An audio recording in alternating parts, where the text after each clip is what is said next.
ఇవాల్టి వార్తలు వాస్తవాల్లో మనతో ఉన్నారు బీఆర్ఎస్ పార్టీ సీనియర్ నాయకులు. బీఆర్ఎస్ పార్టీ టీఆర్ఎస్ పార్టీగా ఆవిర్భావం జరిగిన దగ్గర నుంచి కూడా వ్యవస్థాపక సభ్యులుగా వ్యవహరించినటువంటి సోమ భరత్ కుమార్ గారు అండ్ రాజకీయ విశ్లేషకులు నిఖిల్ గారు మనతో ఉన్నారు. గుడ్ మార్నింగ్ అండి, వెల్కమ్ టు వార్తలు వాస్తవాలు. తెలంగాణ అస్తిత్వం బీఆర్ఎస్, స్వరాష్ట్ర సాధన గమ్యాన్ని చేరాం, 10 ఏళ్ల పాలనలో ప్రజలకు ప్రగతి ఫలాలు అందించాం, పార్టీ శ్రేణులకు ఇవాళ శుభాకాంక్షలు తెలిపారు బీఆర్ఎస్ అధినేత కేసీఆర్ గారు. పార్టీ ఆవిర్భావం జరిగి 23 సంవత్సరాలు కంప్లీట్ చేసుకుని వాళ్ళ 24వ సంవత్సరంలోకి ఎంటర్ అవుతున్నటువంటి శుభ సందర్భంగా అందరికీ శుభాకాంక్షలు అందించారు కేసీఆర్ గారు. రెడ్డి భరత్ గారు, మీకు కూడా శుభాకాంక్షలు. ఎందుకంటే మీరు మొదటి నుంచి పార్టీ వ్యవస్థాపక సభ్యుడిగా ఉండి పార్టీ కోసం అనేక కార్యక్రమాలు చేస్తూ ఇవాళ పార్టీలో ఒక ముఖ్య నాయకులుగా ఉన్నారు. సో మీకు శుభాకాంక్షలు. సార్, బీఆర్ఎస్ టీఆర్ఎస్ ప్రారంభ ప్రస్థానం నుంచి ఇవాళ మనం మాట్లాడుకునే వరకు ఏం గుర్తు చేసుకోవచ్చు, ఏం మాట్లాడుకోవచ్చు? ధన్యవాదాలు. ప్రజలందరికీ, తెలంగాణ ప్రజలందరికీ కూడా శుభాకాంక్షలు. కేసీఆర్ గారికి ముఖ్యంగా ధన్యవాదాలు. అత్యంత దుర్భరమైన పరిస్థితుల్లో నడి సముద్రంలో నావలాగా చుక్కాని లేని ఒక పరిస్థితుల్లో తెలంగాణకి ఒక దివ్యమైన తేజంలాగా కేసీఆర్ గారు రావడము, తర్వాత తెలంగాణ రాష్ట్ర సమితిని స్థాపించడము చరిత్రలో, తెలంగాణ చరిత్రలో ఒకటి కాదు, చాలా అత్యంత ముఖ్యమైన ఘటనలలో, చారిత్రక ఘటనల్లో తెలంగాణ రాష్ట్ర సమితి ఏర్పాటు జరగడం అనేది మనం గుర్తుంచుకోవాల్సిన అవసరం ఉంది. ప్రతి ఒక్కళ్ళు కూడా గుర్తుంచుకోవాల్సిన అవసరం ఉంది. 23 సంవత్సరాలలో 13 సంవత్సరాల ఉద్యమము, తెలంగాణ సాధన, తర్వాత 10 సంవత్సరాల పరిపాలన, మనకు స్పష్టంగా ఒకే విషయాన్ని కేసీఆర్ గారు మన అందరి ముందట నిరూపించారు. ఏంటంటే తెలంగాణ ఆలోచన విధానం మాత్రమే తెలంగాణని సాధించింది. తెలంగాణని తెలంగాణ ఆలోచన విధానం మాత్రమే నడపగలిగింది. అభివృద్ధి పదంలో, తర్వాత సంక్షేమ పదంలో అన్ని రకాలుగా కూడా సామాజిక పరంగా, శాంతి భద్రతల పరంగా దాన్ని నడపగలిగింది. ఆ ఆలోచన విధానం ఉంటేనే తెలంగాణ అనేది అభివృద్ధి చెందుతుంది, సుభిక్షంగా ఉంటుంది. అది తప్పిన రోజున ఏమవుతుంది అనే దానికి గత 4.5 నెలల పరిపాలన ఏదైతే ఉన్నదో, ఇవాళ మంత్రదండంతో మాయమనంటే మాయమైనట్టుగా ప్రగతి మొత్తము మాయమవ్వడము, నీరు కనిపించకపోవడము, పంటలు ఎండిపోవడము, కరెంటు రాకపోవడము, మంచినీళ్ళు కూడా కటకటలాడడము, బిందెలు పట్టుకొని మళ్ళీ ఇవాళ మహిళలు రోడ్ల మీదకి వచ్చే పరిస్థితికి రావడము, ఇది ఏంటంటే తెలంగాణకి, తెలంగాణ ఆలోచన విధానమే శ్రీరామ రక్ష అనేది తెలంగాణను సాధించిన మహానుభావుడు కేసీఆర్ ఎవరైతే ఉన్నారో ఆయన నిరూపించినాడు. ఆయన నిరూపించిన దాన్ని నిలబెట్టుకోకపోతే ఈ పరిస్థితులు, పరిణామాలు ఎలా ఉంటాయనే దానికి ఇవాళ మనం చూస్తున్నాం. ఇది 24 సంవత్సరాల క్రితం తెలంగాణ ఏ రకంగా అయితే సమస్యల వలయంలో ఉన్నదో, ఆ వలయంలో నుంచి బయటకు తీసుకొని వచ్చి ఒక అభివృద్ధి పదంలో తీసుకుపోయిన తెలంగాణ ఆలోచన విధానం ఇవాళ గాడిదప్పడం మూలంగా ఇవాళ మనం అనేక రకాల సమస్యల్ని అనతి కాలంలోనే, చాలా తక్కువ కాలంలోనే ఇవాళ మనం ఎదుర్కొంటా ఉన్నాము. తీవ్రమైన సంక్షోభంలో పడిపోయినాం. అంటే ఒక బ్రోకరు వ్యవస్థ, రాక్షసుల వ్యవస్థలోకి మనం పడ్డాము. ఇంత మునుపు కూడా మీరు తెలంగాణ, ఆంధ్ర ప్రాంతంతో కలిపి ఆంధ్రప్రదేశ్ని ఏర్పడేదానికి ముందు ఇచ్చిన మభ్యపెట్టిన హామీలు ఏవైతే ఉన్నాయో, అదే హామీలు తెలంగాణ ప్రజలు అప్రమత్తంగా లేని సమయం 10 సంవత్సరాలు అయిపోయింది. బీఆర్ఎస్కి మీరు మాకు ఒక ఛాన్స్ ఇవ్వండి అనంటే వాటిని అనాలోచితంగా వాటిని ఆదరించడం మూలంగా ఏ రకమైన ఆలోచన, అసలు తెలంగాణ ఆలోచన విధానం కాదు, పొలిటికల్ ఆలోచన విధానం కూడా లేని ఒక గుంపుకి ఇవాళ పరిపాలన అప్పచెప్పడం మూలంగా ఇవాళ పరిస్థితులు ఏ రకంగా మనకి ఇవాళ ఇబ్బందికరంగా తయారైనాయి, ప్రజలు ఏ రకంగా ఇబ్బందులలో పడిపోయినారు. 10 సంవత్సరాలుగా ఒక అసిదార వృత్తంలాగా కేసీఆర్ గారు ఈ డెవలప్మెంట్ని, తర్వాత తెలంగాణ యొక్క పరిస్థితుల్ని సవరించి దేశంలోనే అత్యంత ధనిక రాష్ట్రం దిశగా తీసుకొని పోయి, ఇప్పుడు జీడిపి పెరగడం గొప్ప విషయం కాదండి. జీడిపి పెరిగితే కొంతమంది సంపాదిస్తే కూడా జీడిపి పెరుగుతుంది, కొన్ని పరిశ్రమలు వెల్లివిరిచి ఇదైతే కూడా జీడిపి పెరుగుతుంది. పర్ క్యాపిటల్ ఇన్కమ్ పెరగడమే చాలా గొప్ప విషయం. పర్ క్యాపిటల్ ఇన్కమ్ అనతి కాలంలోనే అత్యంత తక్కువ నుంచి అత్యంత ఎక్కువకి వెళ్ళిపోవడం అంటే అది అంటే ప్రగతి ఫలితాలన్నీ కూడా ప్రతి పౌరుడికి, తెలంగాణ పౌరుడికి చేరే పద్ధతుల్లో ఒక తెలంగాణ సాధించే దానికోసం ఎంతైతే పట్టుదల ఉన్నదో, తెలంగాణ సాధించిన తర్వాత సాధించిన తెలంగాణని అభివృద్ధి చేయడము, తర్వాత తెలంగాణ దేనికోసం సాధించినామో ఆ ఫలితాలన్నీ మనము ప్రత్యక్షంగా చూసే విధానంగా దాన్ని రూపుదిద్ది అభివృద్ధి చేయడము చేసి ఏదైతే తెలంగాణ ప్రజల్ని సంతోషపెట్టడం జరిగిందో అది ఇవాళ పరిపాలన ఈ 5 నెలల కాంగ్రెస్ పరిపాలన చూస్తుంటే ఖచ్చితంగా ఒకటి ప్రాక్టికల్గా అర్థమయ్యేది ఏంటంటే తెలంగాణ అస్తిత్వ ఆలోచన విధానం అనేది తెలంగాణకి శ్రీరామ రక్ష. అది లేకపోతే ఏమవుతుందనంటే ఈరోజు ఎట్లా ఉందో అట్లా తయారవుతుంది. అంటే తెలంగాణ పోరాటము అనేది ఇంకా అనేక సంవత్సరాలు, అనేక దశాబ్దాలు, శతాబ్దాలు చేయాల్సిన అవసరం ఉన్నది. సో తెలంగాణ ఎవరు కొనసాగించినా కూడా ఆ ఆత్మ అనేది మిస్ అవ్వద్దు. మిస్ అయితే ఎలా ఉంటుంది అనేది ఇవాళ పరిపాలన అనేది మీరు చెప్తున్నటువంటి విషయం. అంతే కదా, దాంట్లో ఏమున్నది? బ్లాక్ అండ్ వైట్ కనిపిస్తూ ఉంది, మన కళ్ళ ముందు ప్రత్యక్షంగా కనిపిస్తూ ఉంది. తెలంగాణ ఉద్యమంలో పార్టిసిపేట్ చేసినాము.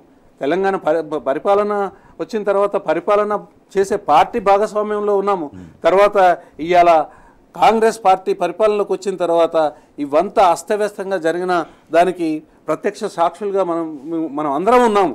మరి ఇంతకన్నా ఎక్కువ ఏం కావాలండి? దీనికి సిద్ధాంతం అవసరం కళ్ళ ముందు కనిపించేదానికి. ప్రజలు అప్రమత్తంగా ఉండాలి తెలంగాణలో. ఎందుకనంటే తెలంగాణ మీద ముప్పేట దాడి అనేది ముందు ఉన్నది, ఇప్పుడు కూడా ఉన్నది. తెలంగాణ అనే ఒక రాష్ట్రం అనే దాన్ని జీర్ణించుకోలేని శక్తులు బయట నుంచి ఉన్నవాళ్ళు ఉన్నారు, ఇంటర్నల్గా ఉన్నవాళ్ళు ఉన్నారు తెలంగాణలో. అందుకుగాను ప్రజలు ఎప్పుడు అప్రమత్తంగా ఉండాలి. నిఖిల్ గారు, ఒక ఆకాంక్ష కోసం, ఒక లక్ష్యం, ఒక గమ్యం కోసం 2001లో ప్రారంభమైనటువంటి తెలంగాణ రాష్ట్ర సమితి ప్రస్థానం ప్రారంభ రోజుల్లో కేసీఆర్ గారు జనాల్లోకి వెళ్ళిన తీరు ఎట్లా ఉంది? ముందుగా 24 ఏళ్ల ప్రస్థానం పూర్తి చేసుకున్నటువంటి తెలంగాణ రాష్ట్ర సమితికి సంబంధించిన లక్షలాది మంది, తెలంగాణ రాష్ట్ర వ్యాప్తంగా ఉన్నటువంటి లక్షలాది మంది కార్యకర్తలకు, నాయకులందరికీ కూడా శుభాకాంక్షలు తెలియజేస్తున్నాను. నేను టీఆర్ఎస్ పార్టీ ప్రస్థానం చూస్తే కనుక 2001 ఏప్రిల్ 27 నాడు జలదృశ్యంలో ఎప్పుడైతే కేసీఆర్ గారు పిడికెడు మందితో రాజకీయ పార్టీని మొదలుపెట్టారో అప్పటి వరకు తనకున్న పదవులన్నింటిని వదిలేసి అప్పటి నుండి 2014లో తెలంగాణ రాష్ట్రాన్ని సాధించే వరకు టీఆర్ఎస్ పార్టీ అనేది తెలంగాణ రాష్ట్ర రాజకీయాలకు సంబంధించి మిగతా ఏ పార్టీలను లెక్కలోకి తీసుకోలేనంత స్టేజ్కి వెళ్ళిపోయే పరిస్థితి వరకు వచ్చింది. తెలంగాణలో మీరు సగటు పౌరుడి దగ్గరికి వెళ్ళి అడిగితే తెలంగాణ రాష్ట్ర సమితి అనే పేరు కన్నా కూడా తెలంగాణ పార్టీ అని చెప్తూ ఉంటారు. అంతగా తెలంగాణ అనే ఇమేజ్ని ఓన్ చేసుకున్న పార్టీ. 2001 నుంచి అనేక రకాలైన ఒడిదొడుకులు ఎదుర్కొంటూ కార్యకర్తలు కానివ్వండి, నాయకులను కానివ్వండి, రాష్ట్రానికి కానీ దేశానికి కానీ చాలా కీలకమైనటువంటి నాయకులను తయారు చేసి భవిష్యత్ తరాల కోసం అందించినటువంటి పార్టీ. అదేవిధంగా చూస్తే ఉద్యమం విషయానికి వస్తే కూడా పసిపిల్లాడి దగ్గర నుండి మొదలు పెడితే పండు ముసలి వరకు ప్రతి ఒక్కరిని ఏదో ఒక వాళ్లకు ఉన్నటువంటి పరిస్థితులకు అనుగుణంగా ఏదో ఒక రకంగా ఉద్యమంలో ఇన్వాల్వ్ చేసింది. గతంలో మనం చూసినట్టయితే తినడానికి తిండి లేని పరిస్థితి నుండి కేసీఆర్ గారు తెలంగాణను సాధించిన తర్వాత దేశం మొత్తానికి తిండి పెట్టే విషయంలో దేశంలోనే అగ్రగామి రాష్ట్రంగా తెలంగాణను తీర్చిదిద్దిండ్రు కేసీఆర్ గారు. ఇది ఒక రకంగా ఖచ్చితంగా తెలంగాణకి మంచిది అని చెప్పొచ్చు.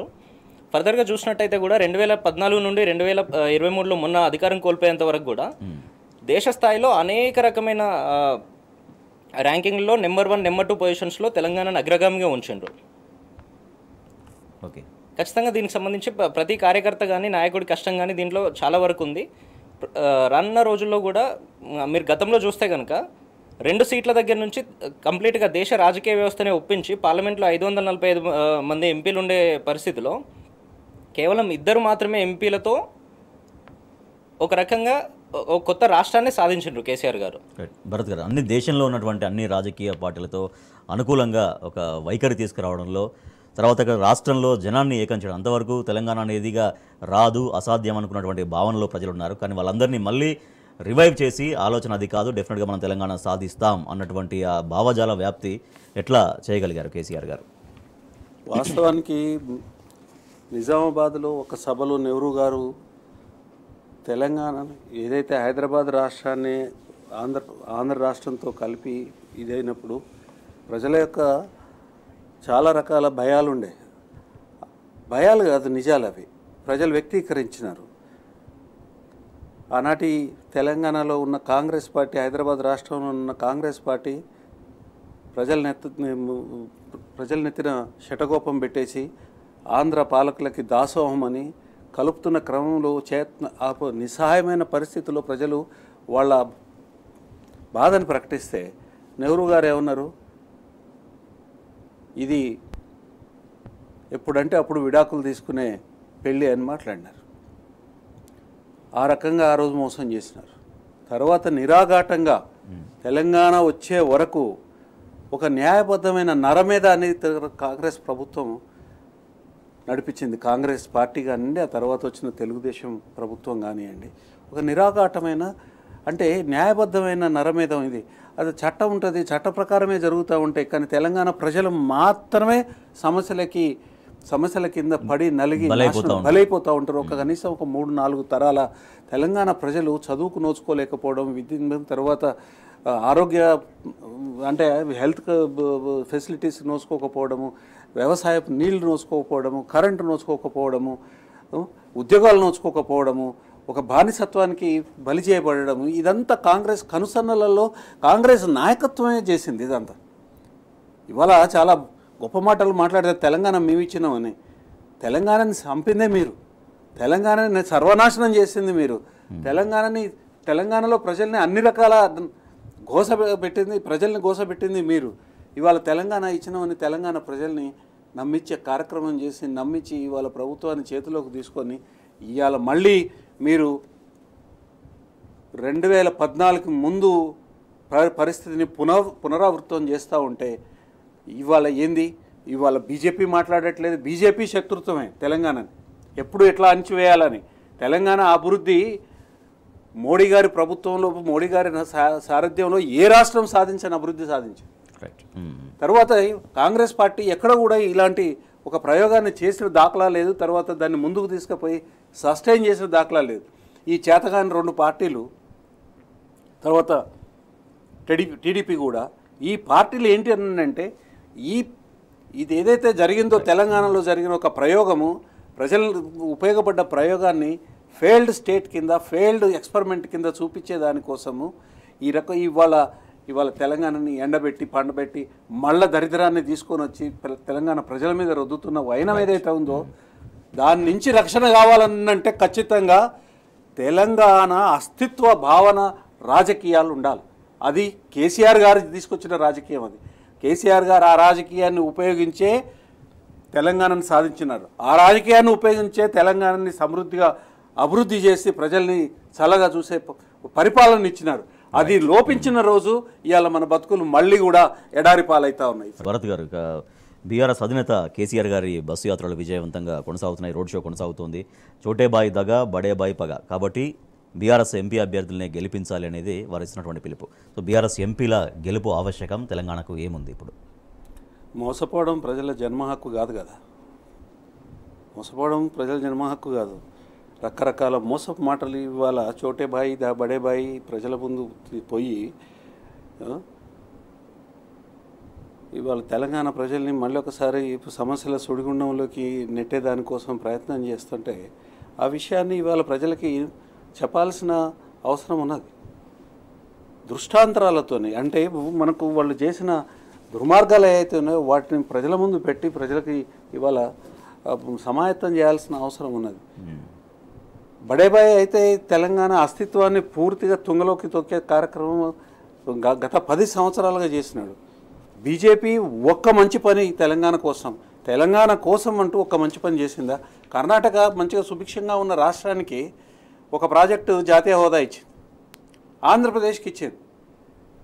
అణిచివేయబడ్డ రాష్ట్రము అనేక కష్టాలలోకి, తర్వాత అనేక ఆకలి, తర్వాత నీరు లేని తనము, తర్వాత కరెంటు లేని పరిస్థితులు అనుభవించిన తెలంగాణ ప్రాంతం రాష్ట్రం ఏర్పడిన తర్వాత దానికి ప్రత్యేకమైన సహాయం చేయాలనే ఇంగిత జ్ఞానం బుద్ధున్న ప్రతి ఒక్కడికి ఉంటుంది. మరి విశ్వగురువులకు ఎందుకు లేదు?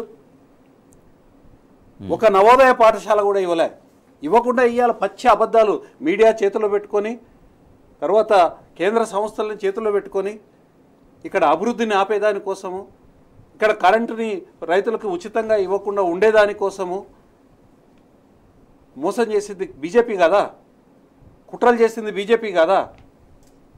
తర్వాత తెలంగాణకు రావాల్సిన ఏదైతే నష్టపరిహారం ఉందో జీఎస్టీ నష్టపరిహారాన్ని కూడా ఇచ్చేదానికోసం నానా రకాల తిప్పలు పెట్టిరి. తర్వాత ఏదైతే మిషన్ భగీరథకు రావాల్సిన పైసలు 35-40 వేల కోట్ల రూపాయలు నీతి ఆయోగ్ రికమెండేషన్ చేసిన తర్వాత కూడా ఇవ్వకపోతుంది. ఈ రకమైన మోసం ఒక పక్కన వాళ్ళు చేస్తూ ఉంటే ఈ చోటబాయి మోసం ఇంకో రకంగా ఉంటుంది.